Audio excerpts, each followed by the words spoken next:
শোক আর হতাশার আবহে বিদায় নিয়েছে ২০২৫ সাল।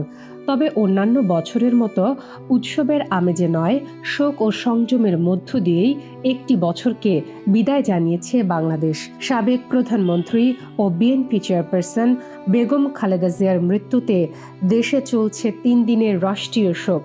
নতুন বছরের প্রাক্কালে এই শোকের আবহ পুরো জাতিকেই করেছে ভারী ও গম্ভীর।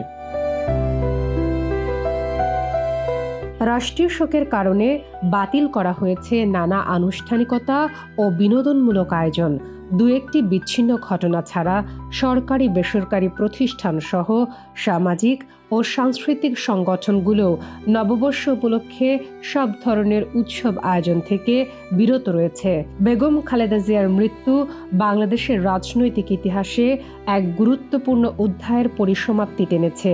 তার প্রস্থানে শোকাহত দেশ যখন বিদায়ী বছরের শেষ প্রহর গুনছে, তখন নতুন বছরের প্রত্যাশাও এসেছে আরও সংযত ও দায়িত্বশীল চেতনায়।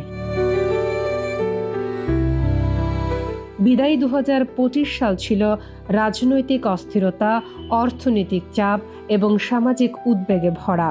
নতুন বছরে দেশবাসীর প্রত্যাশা গণতন্ত্রের পথে অগ্রগতি, রাজনৈতিক সহনশীলতা, অর্থনৈতিক স্থিতিশীলতা এবং জনজীবনে স্বস্তি ফেরানো।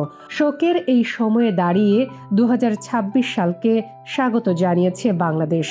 ইংরেজি বছরের শুরুর দিনে এই প্রত্যাশা নতুন বছর বয়ে আনবে ঐক্য, শান্তি ও আশার নতুন আলো।